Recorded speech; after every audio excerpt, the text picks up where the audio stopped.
नमस्कार, InFocus IAS academy में आपका स्वागत है। हमारा चल रहा है कक्षा 7वीं जियोग्राफी एनसीईआरटी बुक और आज हम एक नए अध्याय को देखने का प्रयास करेंगे जिसका नाम है हमारी बदलती पृथ्वी। यह अध्याय तीसरा है कक्षा 7वीं की। और इससे पहले अगर बात करें तो हमने दूसरे अध्याय को समाप्त किया था पिछली वीडियो में। उसमें हमारा लास्ट टॉपिक था सेल। जो सेल हैं वह कितने प्रकार के होते हैं आप लोग कमेंट करके बताइए। उनकी खासियत के बारे में हमने जानने का प्रयास किया तथा उनके उदाहरण को भी हमने अच्छे से समझने का प्रयास किया था। आज हम बात करेंगे हमारी जो स्थल प्लेट हैं वह किस प्रकार से हैं और वह गति किस तरह से करती हैं और किस वजह से गति करती हैं उसके बारे में जानने का प्रयास करेंगे।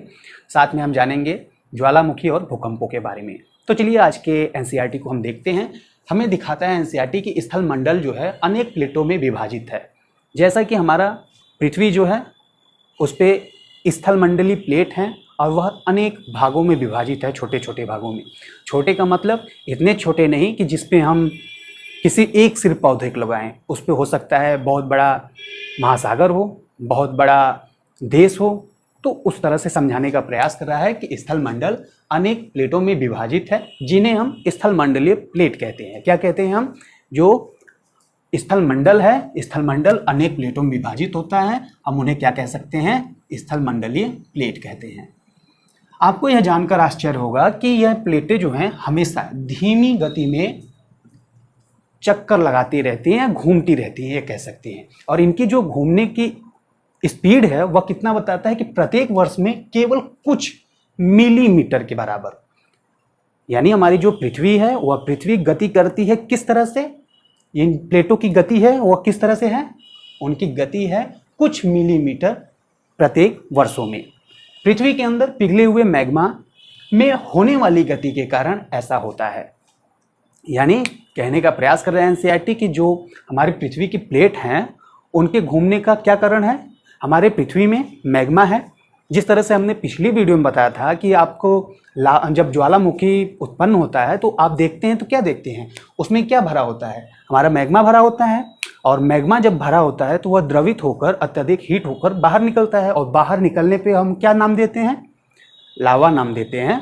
और जब वह ज्वालामुखी के अंदर रहता है या कहीं पृथ्वी के अंदर रहता है तो उसका क्या नाम होता है? मैग्मा नाम होता है। तो उसी को समझाने का प्रयास कर रहा है यहाँ पे कि पृथ्वी के अंदर पिघले हुए मैग्मा में होने वाली गति के कारण ऐसा होता है। कैसा? जो ये पृथ्वी का स्थल मंडलीय प्लेट हैं घूमते रहते हैं। घूमने की इनकी दशा पे इनकी दशा की बात करें, इनकी घूमने की दिशा तो ये वृत्तीय होती हैं, यानी ये वृत्तीय आकार में घूमती रहती हैं।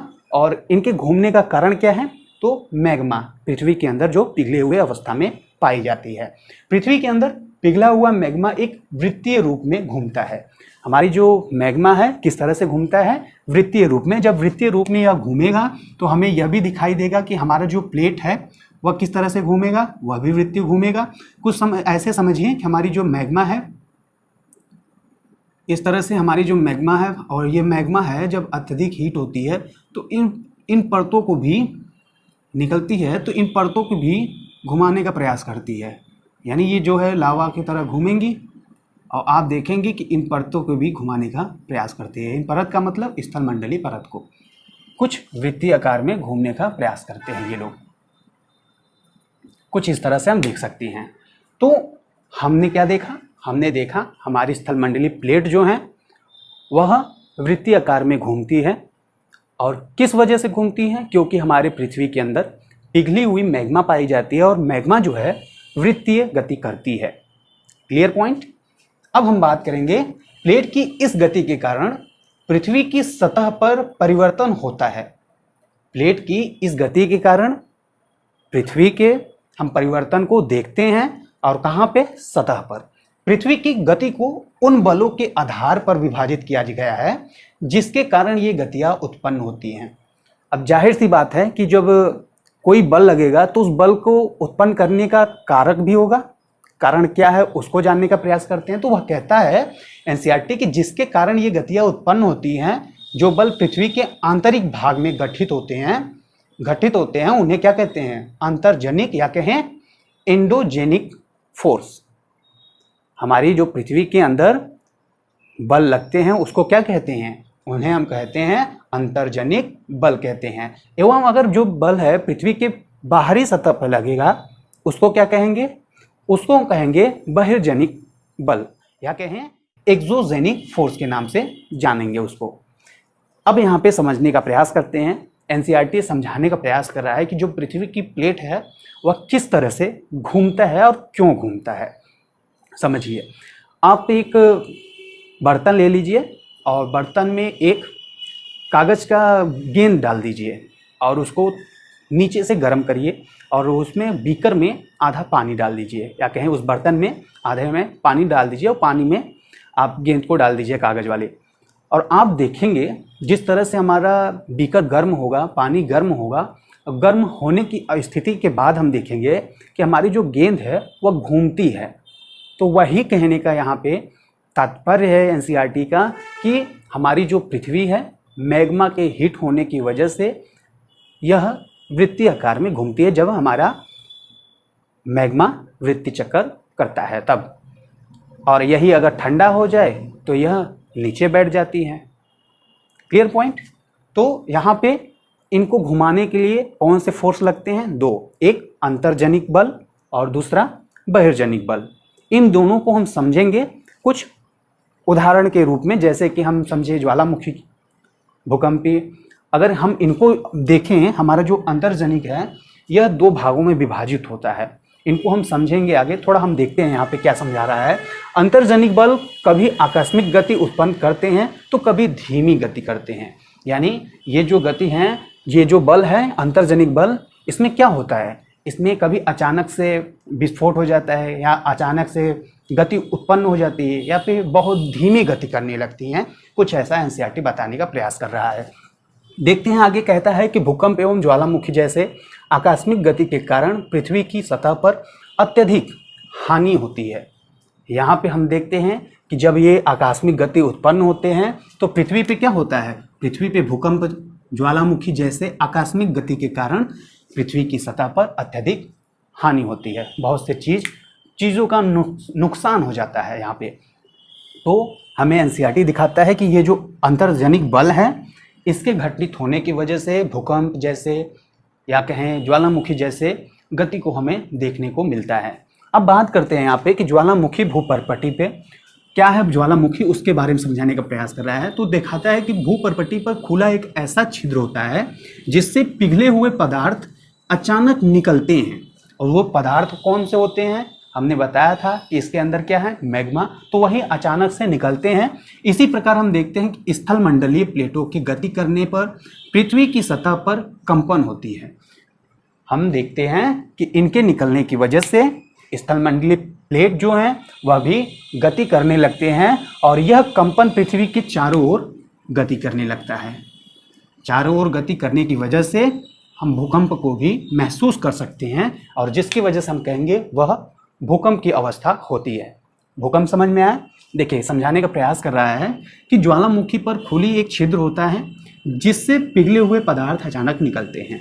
इस प्रकार स्थल मंडलीय प्लेटों के गति करने पर पृथ्वी की सतह पर कंपन होते हैं और यह कंपन जो है पृथ्वी के चारों ओर गति करते हैं और इस गति को हम क्या कहते हैं, इस कंपन को क्या कहते हैं? भूकंप कहते हैं। Clear point. हम देखते हैं भूपर्पटी के नीचे वह स्थान जहां कंपन आरंभ होता है। हम देखें कि भूपर्पटी का वह स्थान जहां कंपन प्रारंभ होता है उसको क्या कहेंगे? उद्गम कहते हैं। क्या कहते हैं? उद्गम कहते हैं। उद्गम जो होता है केंद्र कहलाता है, वह जो है भूकंप का केंद्र कहलाता है। क्लियर। अब इसमें देखते हैं उद्गम केंद्र के भू सतह पर उसके निकटतम स्थान को अधिकेंद्र कहते हैं। यहाँ पे जहाँ सबसे निकट होगा वह क्या कहलाएगा? वह कहलाएगा अधिकेंद्र। यानी हमारा जो भूकंप है, भूकंप जहाँ पे उत्पन्न होगा उसको सबसे पहले क्या नाम देंगे? हम कहेंगे उद्गम केंद्र है। वह भूकंप का उद्गम है या कहें उद्गम केंद्र है। और यही जो सबसे पहले और निकट होगा, हमें जहाँ पे सबसे पहले महसूस होगा भूकंप का झटका, वह क्या कहलाएगा? वह कहलाएगा अधिकेंद्र कहलाएगा। इसमें हम देखते हैं अधिकेंद्र से कंपन बाहर की ओर निकलती है, तरंगों के रूप में निकलती है। ये जो अधिकेंद्र है यहाँ से हम देखेंगे कि तरंगों के रूप में जो हमारे कंपन हैं वह आगे की तरफ बढ़ते हैं और यही हम देखते हैं कि यह जो है अधिकेंद्र के निकटतम भाग में सर्वाधिक हानि होती है। अधिकेंद्र के निकटतम भाग में हम सबसे अधिक सर्वाधिक हानि देखेंगे। Clear point? यानी हमने बताने का प्रयास किया है यहाँ पे एनसीईआरटी कि हमारा जो भूकंप होता है और भूकंप का जो सबसे अधिक सबसे पहले कंपन का महसूस किया जाएगा, पहला कंपन, उसको हम केंद्र मानेंगे और जो न्यूनतम दूरी होगी उससे केंद्र से, उसे हम क्या कहेंगे? अधिकेंद्र कहेंगे। और अधिकेंद्र का जो होता है तरंग, वो बाहर की ओर बहता है, बाहर की ओर बढ़ता है और उसको क्या कहेंगे हम? निकटतम भाग में सर्वाधिक हानि होती है। उस अधिकेंद्र के तरंगों से निकटतम हम कहेंगे, जो किसके निकटतम? केंद्र के निकटतम जो तरंग होंगे उससे सर्वाधिक हानि होगी। पॉइंट समझ में आया? तो अब हम देखते हैं कि एवं जो अधिकेंद्र से दूरी बढ़ने के साथ साथ भूकंपों की तरंग धीमे हो जाती है।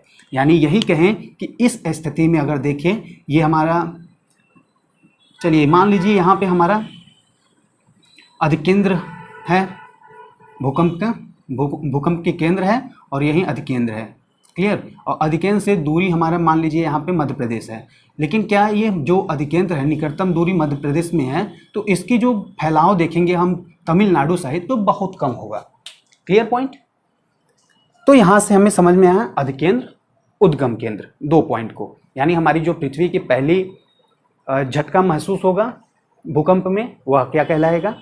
केंद्र कहलाएगा। और केंद्र के निकटतम दूरी को हम क्या कहेंगे? अधिकेंद्र कहेंगे। पॉइंट? अब यहाँ पे देखते हैं जो हमारी भूकंप तरंग है वह मुख्यतः 3 प्रकार की होती है। पहला है पी तरंग या कहें अनुदैर्ध्य तरंग, दूसरा है एस तरंग या कहें अनुप्रस्थ तरंग, तीसरा है एल तरंग या कहें पृष्ठीय तरंग। इनको हम समझें तो पी तरंग का मतलब क्या होता है? प्राइमरी वेव कहते हैं, प्राथमिक तरंगे के नाम से हम जानते हैं, तरंगों के नाम से।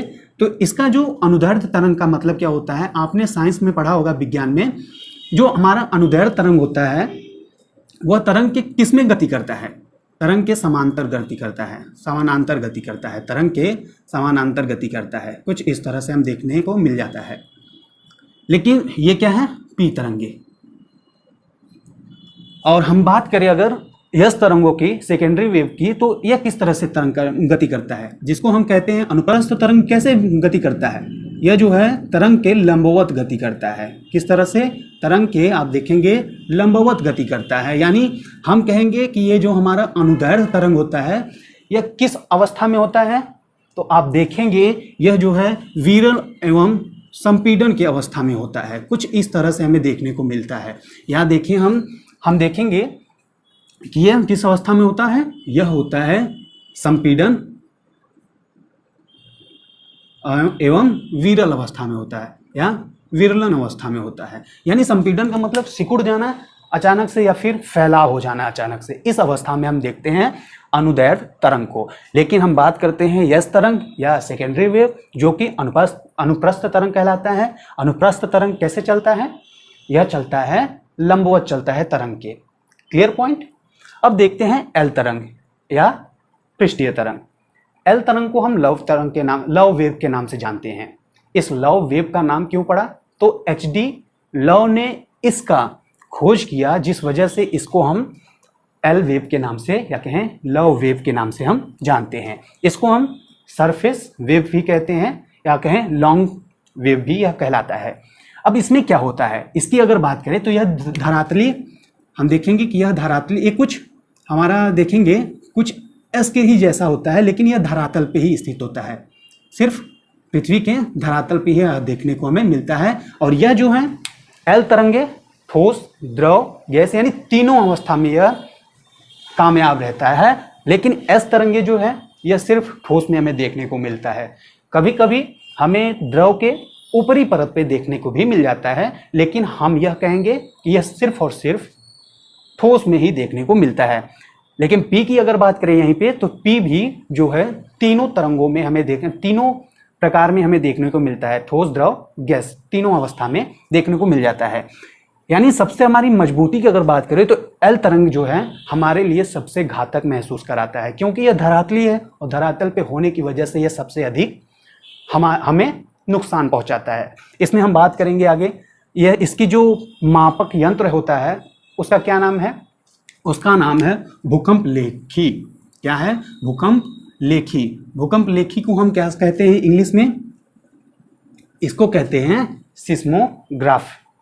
क्लियर? यानी इसका कुछ आकार आप देखेंगे कि कुछ मशीन होती हैं छोटे छोटे और उन पे बड़े बड़े पेज लगे होते हैं, और जब हमारी पृथ्वी हिलती है तो ये बहुत ज़ोरों से अपने आप को दबाना और अपने आप को पॉइंट करते रहते हैं, बहुत तेज़ी से दबाते रहते हैं, और जिसकी वजह से पेज पे कुछ आकार बनता है। उस आकार की वजह से हम बताते हैं कि यह जो है कितनी तेज़ी में भूकंप हुआ है, या कहें कि कितनी धीमे में भूकंप आया है। अब यहाँ पे हम देखते हैं कि ये जो तीव्रता होती है इसकी भूकंप की, इसको हम मापते किस में है? तो रिएक्टर स्केल में मापते हैं।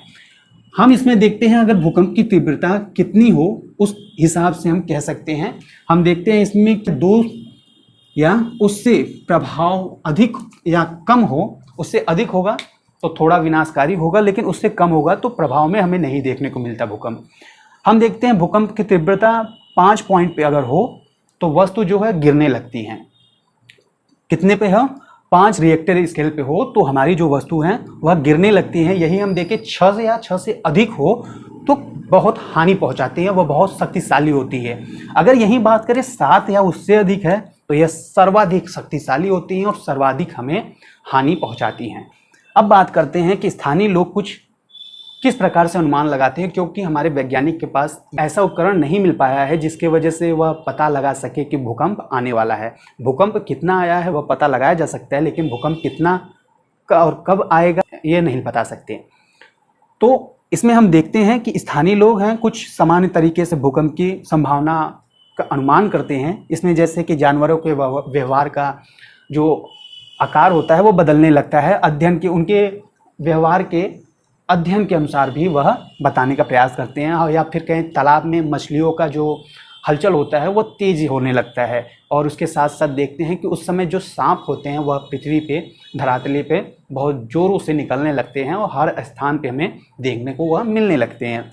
यहीं पे हम बात करें कि इससे बचाव की किस तरह से हम कर सकते हैं, तो आप देखेंगे कि बचाव का एनसीईआरटी में दिया है कि आप जा सकते हैं किचन के जो हम देखते हैं कबोर्ड होता है या कहें काउंटर होता है उसके नीचे आप बैठ सकते हैं, या फिर मेज़ के नीचे आप बैठ सकते हैं अपने आप को। और यहाँ पे कहाँ न जाएं वह भी बताता है कि आप खिड़की पे जो कांच लगे हों वहाँ न जाएं, जहाँ फ्रेम हो कांच के वहाँ न जाएं। साथ में यह कहने का प्रयास करता है, समझाने का प्रयास करता है कि आग वाले स्थान पे न जाएं, जहाँ चिमनी हो वहाँ पे ना आप रहें भूकंप के आने पर।